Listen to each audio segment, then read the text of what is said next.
Okay, the notification. There we go. And boom. And we are live. I want to thank everyone for tuning in to a very special edition of Off the Record on the People's Podcast this evening. We have an incredible guest with us tonight, one who's going to give us some amazing information as well as inspiration, and that is none other than Sister Aliyyah Muhammad. Assalamu alaikum, ma'am. Salam, sir. For those who don't know, she is the sister who has been just so phenomenal in law school that they are already looking for. People are just bidding to figure out which law firm she's going to be a part of. Are you going to be doing? Are you studying defense, or are you going to be like what type of law are you going to be dealing with, Sister Leah? Yeah, so I'm actually going into private practice. So I won't be doing criminal law. I'll be doing tech law, specifically telecommunications. Listen, check her out. That's how you flex on the low. That's how you flex on the low. Like technically, I won't be doing any of that. Or you know what I'm saying? I'm going to be doing tech law. Can you clear what tech law is for us? It's pretty much just like all the tech industries, but I'm gonna have a niche in telecommunications. So all telecommunication companies, dealing with spectrum issues. Now a big issue is space because a lot of companies are trying to get into space. So a lot of it is also going to be space law as well. Okay, great. Praise be to Allah. All right, and now, okay, my sister Naima says assalamu alaikum. Sister Khadija says assalamu alaikum. Brother Nelson Ramos from Massachusetts says assalamu alaikum. And thank you, everyone. Continue to like, share, subscribe to the People's Podcast.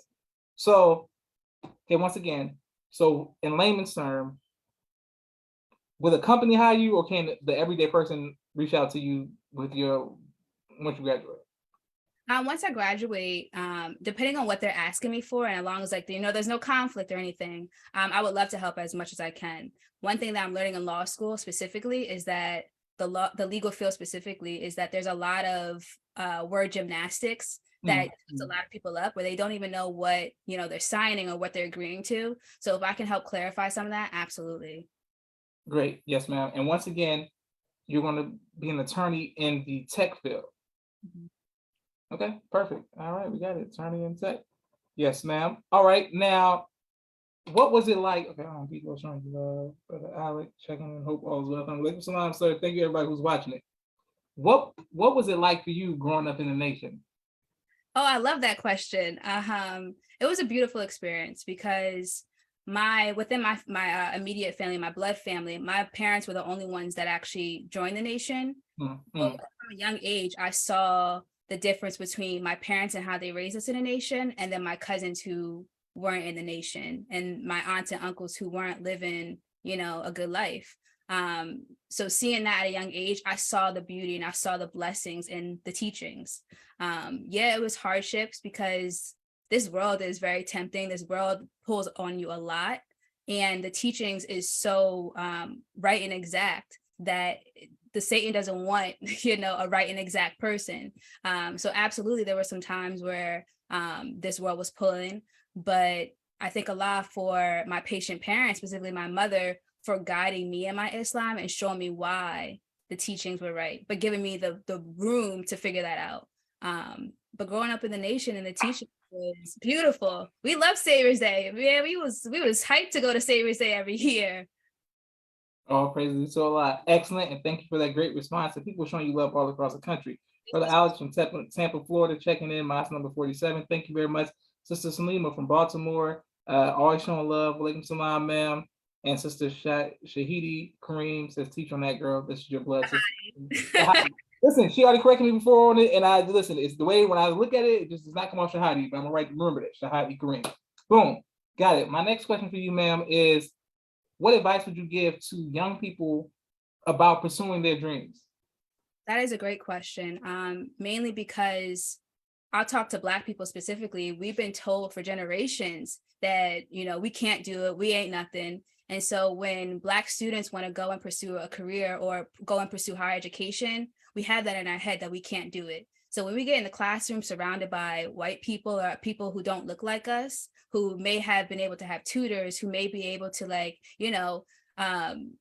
who may seem smarter than you are, we start to go within ourselves and we start to hear those different terms of we can't do it. So mainly what I have to say to young students, specifically young Black students, is you can do it. I know for me that it was, and I have it right here, I came prepared, but the first volume of this study guide absolutely gave me the will, the courage to go through and say, I'm going to do it. I can give a little story about my process and going to school. So when I was in high school, I didn't cover my hair, but when I graduated, I made the step to go to undergrad. I told myself, I'm going to school for a reason. I'm not going to school to play. I'm going to be a student. I'm going for something. I want to graduate. I want to go to law school. I knew when I was in undergrad, I wanted to go to law school. And so I told myself, I'm going to cover my hair so that I had the mindset of being a Muslim woman and being on a straight path of what I wanted to do. And so having that will, that desire and that will gave me what I needed to push forward each year, each semester. It wasn't, oh, I'm going to do this or I'm going to go out and do this. It was, I had a focus. So for young students who, possibly want to go to undergrad or go to other universities or law school, medical school, whatever it is, have a focus, set your mind to it and do it. Because if the minister has taught us anything, it's you can do it as long as you have the will to do it. Beautiful. All praises due to Allah. People are showing you love across the country. Alaikum salam, Mimi. And my sister Miriam sends greetings as well. All right, great. So my next question for you, ma'am, is specifically, like you said, covering your hair, the women, what advice would you give to women here's a question. You spoke about Minister Dr. Ava Malabi, please, with her, and the interviews that I've done with her and the impact that she's had on you and many people across the world. But what specifically about Minister Dr. Ava how did she personally affect you? Yeah. Minister Dr. Ava, may Allah be pleased with her, was such a beautiful sister because she had such fire in her. And you couldn't listen to her and not get fired up and just be so motivated to get out and move. And the way she defended the minister was something that I had never seen from a woman. And I was like, absolutely, I want to know what she did to get to where she's at. And Student Minister Ava in her books, I actually recently just finished her book, The Force and Power of Being. You can see the different levels she's on. And she just gives such wisdom and such knowledge, where one example I can think of that sticks with me today is where she talked about in her book, The Force and Power of Being, how when Allah created himself in triple darkness, and then out of himself, he created the first woman, he needed someone to converse with. He needed a woman who was on his level to converse with. So when I think back and I think of the first mother, that she was on a level to converse with the creator, that to me just gave me inspiration, like, Aliyyah, keep going, keep studying. The first mother was able to converse with our creator. So Dr. Ava, may Allah be pleased with our sister truly, because she really, really inspired me and inspired so many across the world. Great, excellent. And I see everybody in the comments just, lighting the comments up and the hand emoji, boo, boo, boo. Mimi said, may Allah continue to bless you, sis. Sister Khadija says, didn't I tell you she was awesome, brother? Okay, Sister Khadija, just calm down. My goodness, she's patting herself on the back there. You know what I'm saying? That's my sister right there. Yes, Brother Alex says, how can you inspire? Okay, here we go. I'm coming to you, brother. And Naima said, all praise due to Allah. Yes, ma'am. Brother Alex wants to know, how can you best inspire Black young students to do something other than play in sports? That is a great question, because the model, the system that the devil has set up is to get us thinking that we can only make money, we can only be successful if we're rappers, entertainers, or sports people. And that is not the case, because we are brilliant. How can I inspire young people to want to do anything other than that? I would say really, really study yourself, because you have something within you. And the minister teaches that you have something within you. But the world, clouds it all up, so you can't really figure it out what it is. But really take a moment to be within you and to think about, what are you like? What are you good at? Because once you figure that out, then you can say, okay, I'm good with my hands. Maybe I want to be an engineer. Maybe I want to be an architect, or, I want to be a farmer or something with my hands. But I think the first step is knowing what you're good at, what you're passionate about, so that you can then take the next step to see, where can I cultivate that, or how can I cultivate that in a career that can make money? Beautiful. All praise to Allah. Thank you all for continuing to like, share, and subscribe, and the great questions. And shout out to long live today, Mom. Thank you. And shout out to Allah and Issa for watching as well, and the big homie Taj. All right. So now my next question for you, ma'am, is, you speak on certain Sundays at the mosque, and I always ask the sisters this question: do you mean to tell me that the nation doesn't suppress and or oppress the sisters, and you all can actually speak and articulate the word of Allah from the rostrum? Oh, yes, sir. Let me say that louder. Yes, sir. We are not an oppressed people over here. We are not an oppressed women over here. The ministers in my mosque specifically have done such a great job with me personally to cultivate my Islam and to give me what I needed to further my Islam and really find what Islam means for me. And then they gave me a platform to do that, to, test out the waters. I think a lot for my minister, because he saw in me that, hey, she likes to speak. She's okay at speaking. Maybe give her a few, minutes on the rasham on Sunday to speak. And that's something that I do like to do. One of the skills that I have, I say I still have a skill of speaking, but one of these skills that pushed me into law school, saying that, okay, this is what I can do. So what's a career that, best suits that? So yes, absolutely not. We are not an oppressed nation here. The minister, the way what he teaches on the woman, the power of the woman, 75% of the work being with the woman, that we are the key to the kingdom of God, the woman. So no, we are not an oppressed woman over here. If anything, we're exalted over here. Yes, ma'am. Now, to the general public, of course, but specifically to a young woman or women of all ages, but specifically the college generation, high school, college, middle school sister who's watching, who never heard of the name Farrakhan or doesn't know Elijah Muhammad. She just knows you. She watches the interview and she says, oh, she has a good spirit. She's, what would you tell that sister about being positive in 2022 with a lot of the stuff that's going on in the world? Let me think on that for a minute. That's something that I'm still trying to figure out as well, because there's just so much in the world where, how to stay positive as a woman in this world.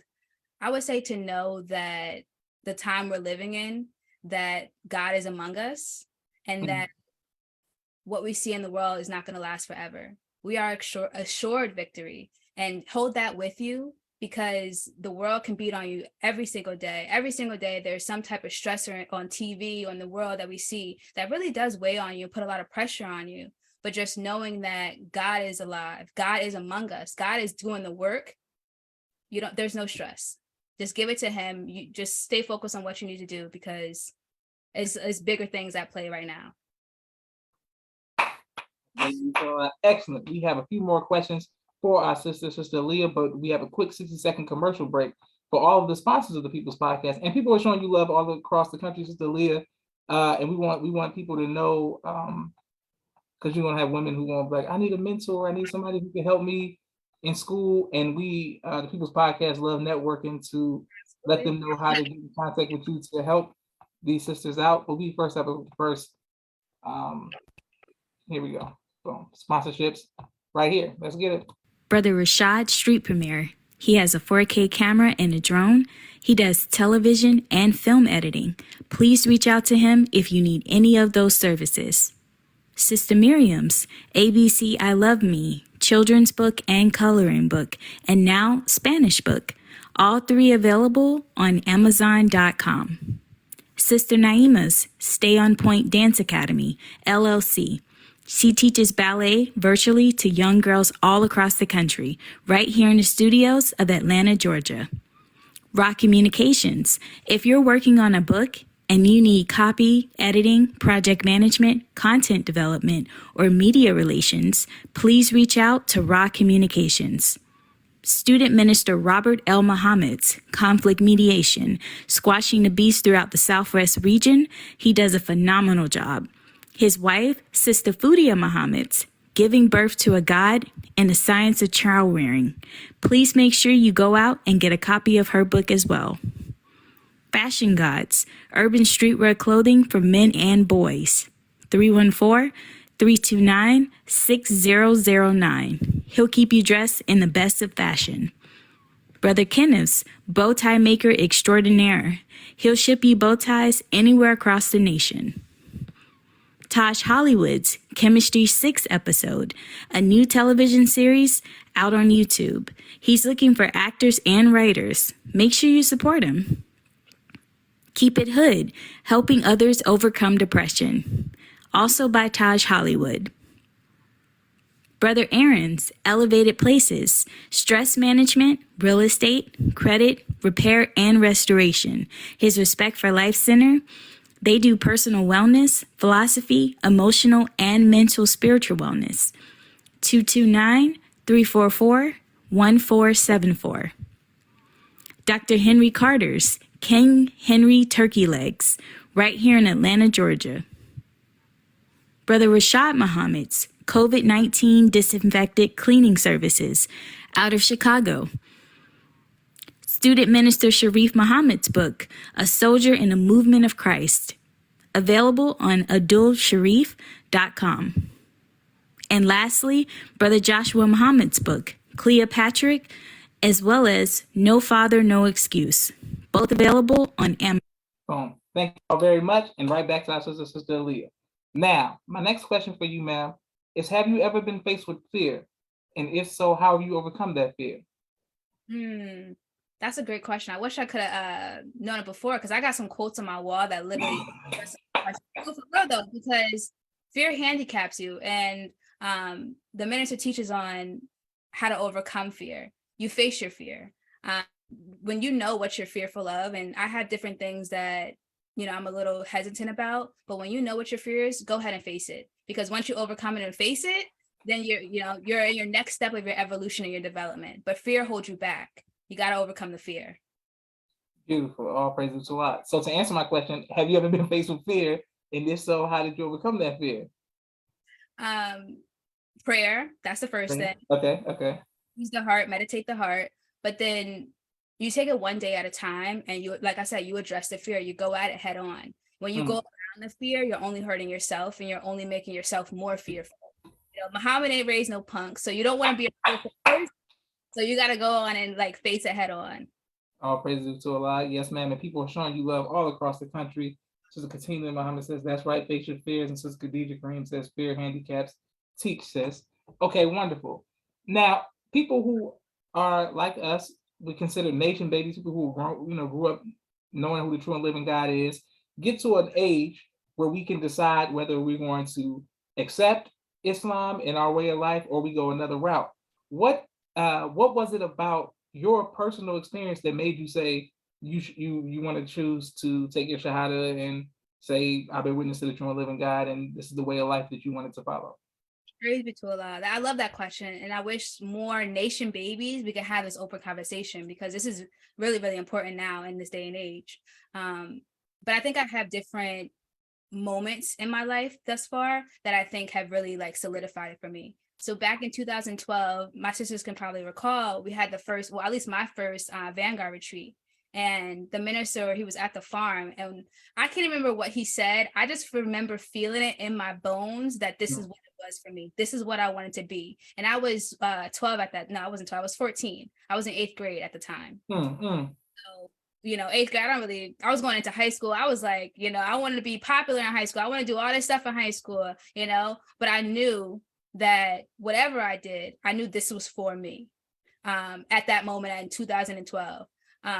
So that was I think the first instance where I knew that I wanted to go down this path.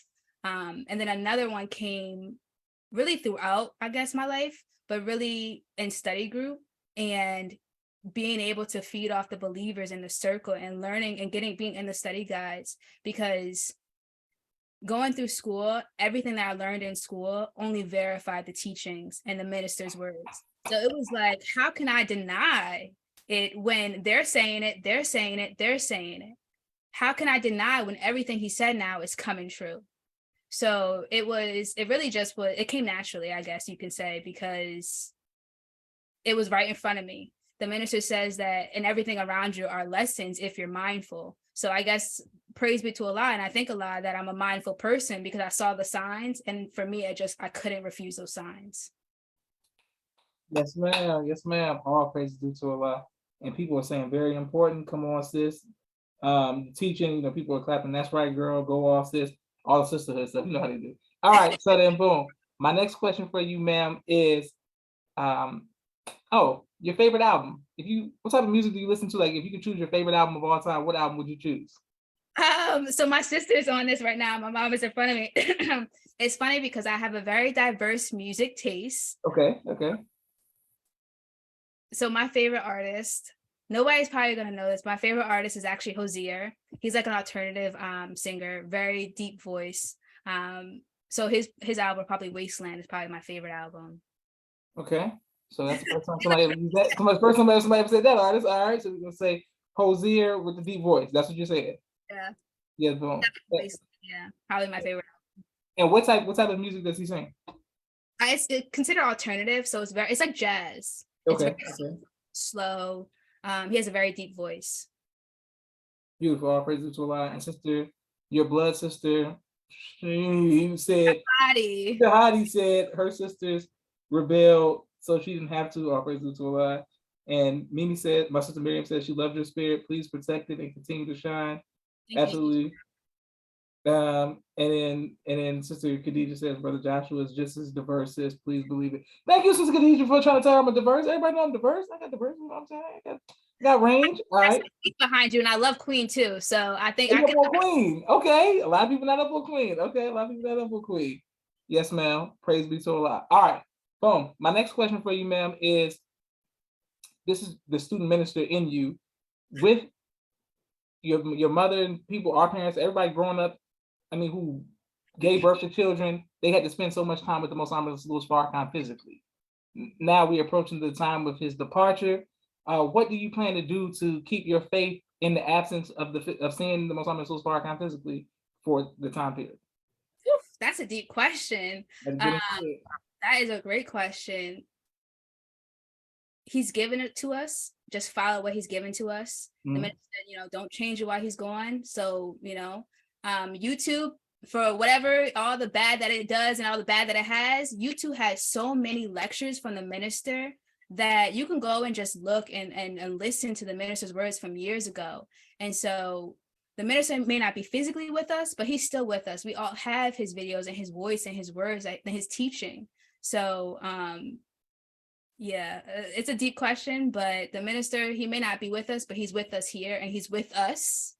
He's in us, so he's still here. Oh, praise be to Allah. Excellent. Yes, ma'am. All right, so people, okay, my goodness gracious, so many people in the comments and so many people showing you love and people saying she's a whole minister, she's teaching. Absolutely perfect. Everybody showing you love. Awesome job. Thank you, Sister Lorraine. Make sure I go back and look at the interview I did with Sister Lorraine. She did a great job as well. Another guest suggestion from Sister Khadija Kareem. Thank you all for the East Coast holding it down. Never met none of y'all in person yet, but okay, all right. All right, so great. So now my next question for you, Sister Leah, is at the end of the question, I always ask people about their legacy. What do you, too young to have a legacy that I'm going to ask, that's the question I ask for the older people. But for you, what do you foresee your future being in law and in life?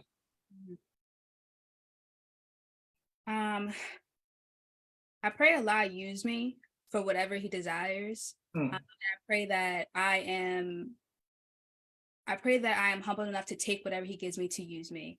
I am going into the law field, but only Allah knows if I'm going to still be in the law field in 5-10 years. One thing that I'm starting to be more attracted to, actually from going back and listening to the minister's Time Will Almost Be Done, is farming. The minister said that the farming is the engine to our nation. He said that the farmers give dignity to other professions. So while I'm not saying I'm going to drop law school and go to, a agricultural school, but I do eventually want to pick up a farm and maybe go to farming school, maybe open up many different farms or help other people or sponsor other students and other people to learn how to farm, because we're nation building at this point now. So any way Allah can use me to do that, to resurrect our people here on this land and abroad, then I want to do that. Check it out. She said she's an attorney who's going to pick up farms and just franchising farms everywhere. That's what we like to hear. Attorney. I'm gonna all right, great. And the people saying Jersey with all the wives and all that kind of stuff, doing perfect. Yes, she's gonna be a savior to our people. All praises to Allah. People just showing you love. Can't wait to put this on YouTube. All right, my next question, my last question for you is, Sister Aliyyah. Me being an actor and being in the field of theater and just plays and just law. My mother, we grew up on some law shows. There's gonna be some Law and Order doom, doom, around the house. You're just gonna hear that. It is what it is. Based off of what you've seen, do you still watch law shows the same way based off of what you've seen in the law school? Do you watch How to Get Away with Murder through a different eye now, or can you still enjoy law shows being in law school? That's funny you asked, because there's a new show that actually just came out on Netflix called Partner Track. Okay. Having spent the summer at a firm similar to that, it absolutely was not how I experienced it, at least. Okay. So it was definitely very much more dramatic. But I will say that the Law and Order SVU is similar. Right now, I'm in the prosecutor's office, actually working in the SVU unit, and I do see the similarities. So, yeah, I do think it has some. It is very much more dramatic, but yeah, it does have some similarities. Great. All praise to Allah. Well, please, like my sister Miriam said, please protect your peace, because SVU is my favorite Law and Order out of all of them. But man, I can only imagine seeing that up close and personal all the time. You know what I'm saying? So yeah, may Allah bless you to. And once again, last thing, you were going into the tech field for people who are just watching. Can you explain it to us one more time what type of law that is? So the tech is very broad, but specifically I'm going to telecommunications. So it's dealing with telecommunication providers, telecom providers. So dealing with spectrum issues. When they put up towers, I'll be helping with those contracts. But now specifically, there's a big market for space, and a lot of companies are, like Elon Musk and all of them are trying to get into space. So that's now another market that we're going to see booming in the next few years that inshallah I'll be working on. Okay, so you'll be helping us get to the people, whoever going into space, you'll be dealing with the law side of that. Yes, sir. I mean, what are we talking about? People, everybody who's watching people's podcasts, give us credit for getting exclusive stuff. We got somebody who's in law school who's about to go deal with the law of the space and space law. We dealing with all kind of stuff on people's podcasts. All praises due to Allah. Well, I want to thank Allah for your parents, your siblings, your sacrifice. May Allah continue to bless you all to keep winning. And thank you to the plug, Sister Khadija, and everybody holding down. Thank you for giving us information as well as inspiration tonight. Thank everyone who's watching. We're going to put this on YouTube right away. This is Joshua Leonard Muhammad signing off with the People's Podcast. Assalamu alaikum, ma'am. Alaikum salam. Thank you very much. Thank you all for watching. Boom. All right.